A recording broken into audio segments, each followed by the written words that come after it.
Sakay na sa barko yung pakol, pero di na magpabuhol yung pakol, ha? At na sa naglaing lugar yung pakol, mula ang nasa na dito sa Mindanao! Mindanao!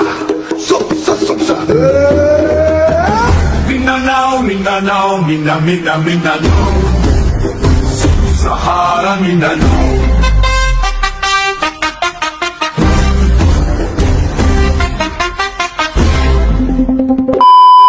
So, mayong adlaw ug bayong kabuhi yung tanan ng mga pakulo karon adlaw sakay na sa barko yung pakol kay mo ato mi sa Baluarte sa akong commander dito sa Kidapawan City. Agabot na sa alas City sa gabi, himbiya na ginahina ang barko diri sa Cebu na. So, babay mo na Cebu.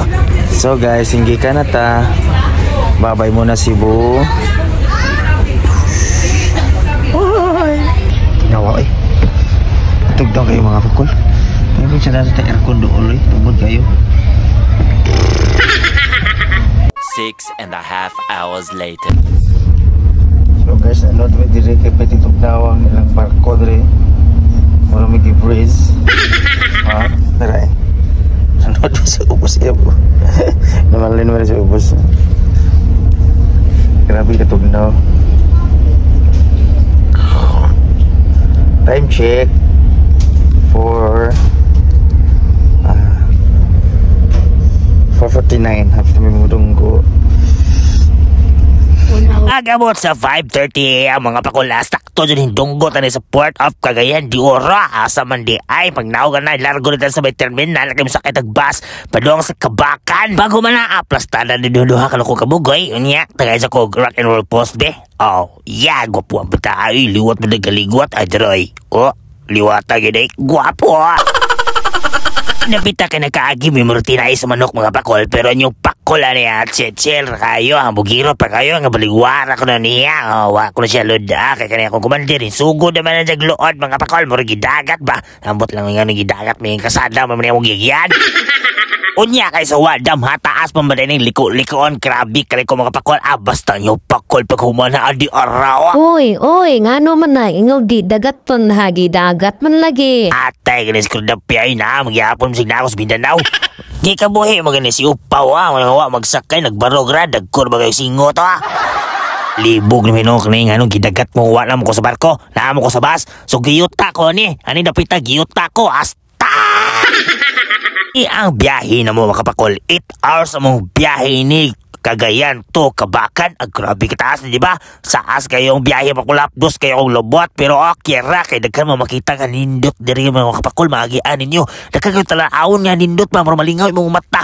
Ngunang okay ra sa doon na sa alas 12 mga kapakol hinghulong na tong bus diha kay maniud to na mikro 15 minutes na kayo dinalian mo biyahe. Pagabot sa 15 minutes dapat pagkuman na kay ihian na pagkuman na abat si Dayenta pagkuman na pakol giburingan yung pakol at tanaw sa tabagoon sa takrayo patanaw sa gulo-gulo map nagdiya Peter Talayu pala ay katunga pa na mga pakal astag wala ko na kita ka ng tuldok ako na niya mo ito patagkabakan ito Kidapawan pero kanabakan ako ito mga pakol kay ang bus ala naman ako ito niya ako kay mo ito pa may Kidapawan so musakay tanaw bihay rinig abot time check alas 3:22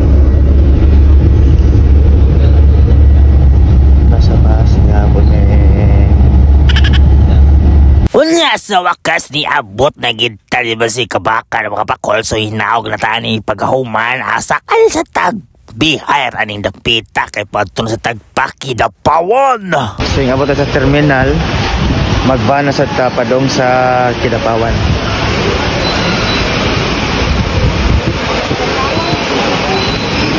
Time check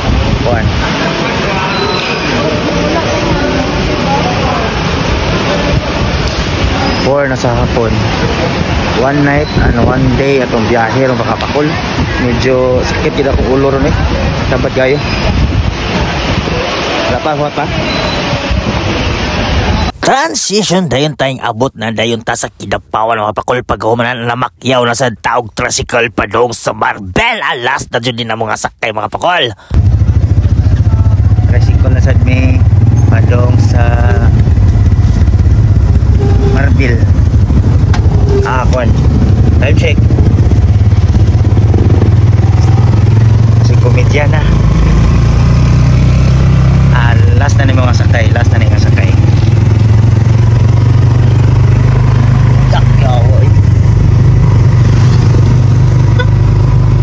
Bago man time check na sa top 544 na mga pakol, ani abot na kita sa lugar nila sa ako ang commander mao nilang bulwarte mga pakol. Unya kay pag naog na ko pakol kay may batang syagat.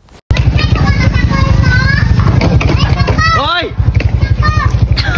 Ang anak sa akong bayo mga pakol, si Gabriel, ang batang si Awa, piti na magkapayag tingog, taloy-toy kayo ba? Amo din siya, oh. Oh, di ba nga bata? Unya kaya abot man may adre na kukutob kay kapoy yung pakol. Adios, mi amigos!